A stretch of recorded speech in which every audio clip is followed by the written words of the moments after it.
I hate to admit this, but South India is definitely better than North India. Now hearing this might have offended you.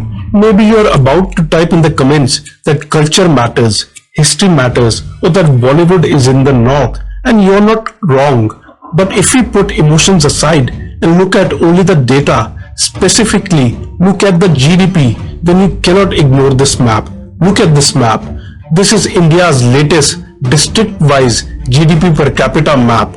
Look at it carefully. It looks like two completely different countries stitched together. Look down at the south. It's a sea of blue. Blue means prosperity. Blue means high income. Almost every district is wealthy. Even rural areas are pumping out money. Now look up at North and Central India. Red, deep red, orange. This is not a danger zone. This is party. Bihar's per capita income is roughly $813. Now let's look at Telangana in the south. $4,745. An average man in Telangana is earning 6 times more than an average man in Bihar.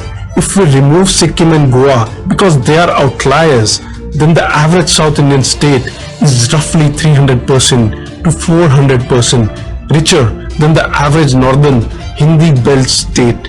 We are living in the same country, using the same currency, voting for the same PM, but economically, South India is living in 2030, while parts of North India are still fighting battles of 1980s. It's not just about individuals. Look at the overall contribution. South India, despite having 200 million fewer people, contributes $2.15 trillion, which is 55.5% of India's total GDP. North India, despite being larger, contributes $1.73 trillion, which is 44.5%. The difference is clear. But the question is not, is South better? The map told us that. The real question is, why? And trust me, the answer is much deeper than politics or language. Numbers look good on screen, but what does this mean in real life? Let's take a real life example. Let's look at a travel vlogger named Emma. She traveled across 8 cities in India and shared her honest experience. No sugarcoating. She rated Delhi a shocking -1 out of 10. She described it as overwhelming, filled with constant stares, chaos and noise.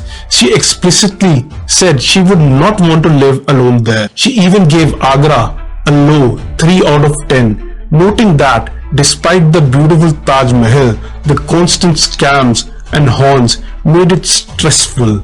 Then Emma went down south to Kerala and the score jumped to a 9 out of 10. She called it the safest and most welcoming state she visited. She specifically praised the safe transport, the polite locals, and the clean streets. She felt a sense of calm and respect that was missing in the north. We North Indians get defensive hearing this.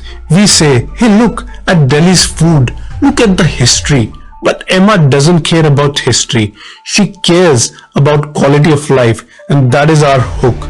This difference is not just luck. South India has done 3 specific things in the last 50 years that North India ignored. But there is a twist in the story that South India was always educated and rich, and North India was always behind. Wrong. If we go back in time to 1960, the story was completely different.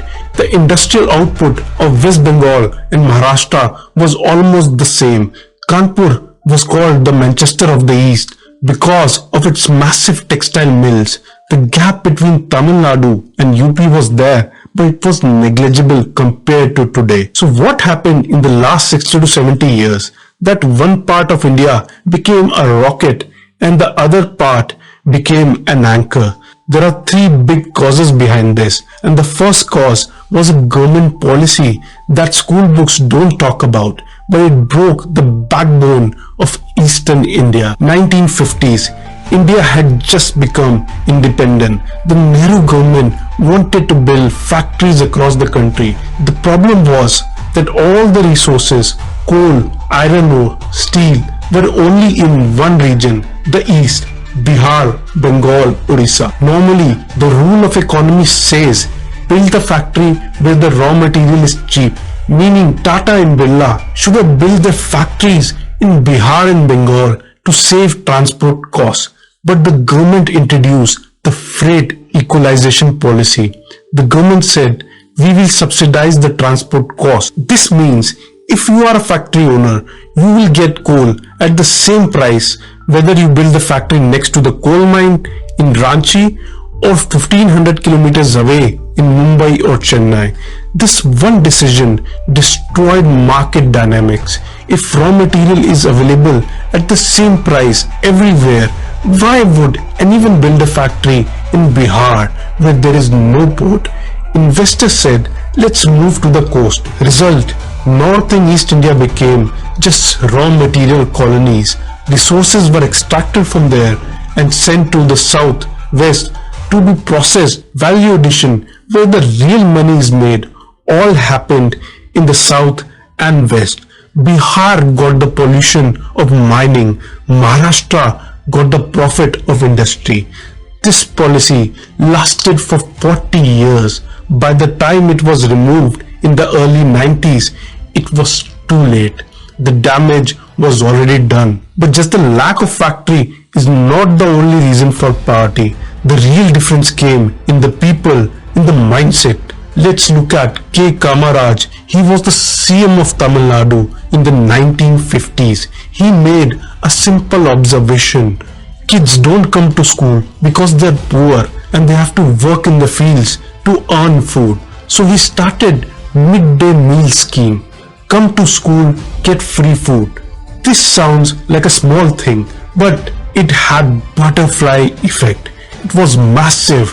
Parents started sending kids to school just for the food. But once the kids reach the school, they learn to read. And the biggest difference, women. Look at Tamil Nadu.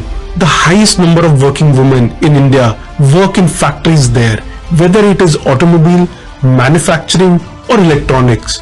Why does Foxconn build a plant in Tamil Nadu? Because the women there are educated, they're skilled. When both husband and wife are earning in a family, the income doubles. The party trap breaks. In North India, due to culture and safety issues, women stayed out of the workforce. One man is earning, 6 people are eating, savings equal to 0. In 1991, when India's economy opened up due to liberalization, companies from around the world came to India. Microsoft, Google, they asked, where will we find engineers? South India raised its hand. We have them. North India, they were still stuck in basic literacy struggles. So the IT boom went to Bengaluru, Hyderabad and Chennai, not to Lucknow or Patna. Now let's talk about an uncomfortable truth. South Indian often makes fun of North Indians for those red stains, gudka, pan masala. People say it is dirty, it is uncultured, but they forget that this is not a habit, this is economics. Look at the data from Global Adult Tobacco Survey. In India's poorest states, UP, Bihar, Jharkhand, almost 1/3 of the population uses smokeless tobacco, gudka khani. Why? Because it is available for ₹5. It is a cheap dopamine hit for a hard life. On the other hand, gudka consumption is low in South India, not because they are morally superior, but because they can afford alcohol. More than 50% of the country's alcohol consumption happens in just 5 southern states. People there don't eat pan masala because they can afford whiskey and beer.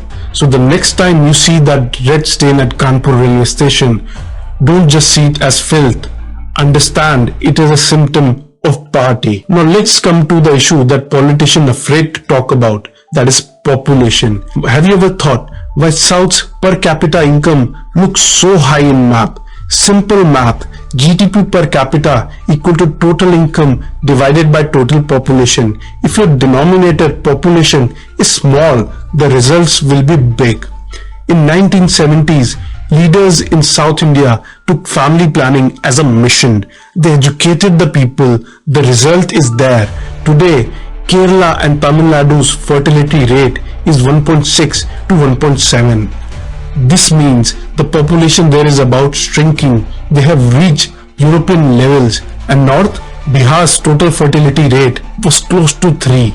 UP is around 2.4. Population kept exploding there. The resources were the same, but the eaters kept increasing.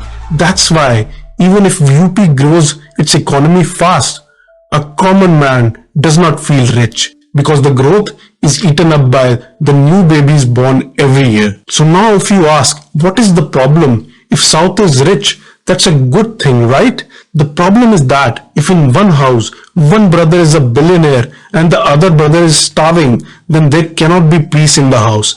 Now a new trend has started. Migration. North is moving south for jobs. But the biggest danger is political. The 2026 time bomb. According to India's constitution, the state with the higher population gets more seats in parliament. But in 1976, Indira Gandhi froze the seats. That freeze is going to open in 2026. If seats are distributed according to today's population, Tamil Nadu, Kerala, Andhra, they will lose political power. UP, Bihar, Rajasthan, they will give massive powers. Think about what this means. South India will say, we worked hard, increased education, controlled population, and what is the reward? Our voice in parliament got reduced. And North India, who did not control population, is getting the reward of more seats. Southern states are already asking, why do we give 100 in tax every year and get back only 30, while Bihar gives 100 and takes back 900? This is the fire of sub-nationalism, and if this gap is not filled quickly, this fire will burn the politics. So now you'll ask, is there a solution? Yes. Look closely at the north again. Gurgaon, Noida, Indore, these are islands of success. UP is currently building expressway faster than any state. They're trying to copy the South model. Infrastructure first, industry later. We have to understand that India's growth engine is the South, but India's biggest market is the North. South needs the North to sell its product. North needs the South for capital and jobs. We cannot separate. We're locked in a marriage, but to save this marriage, South India has shown that it is possible.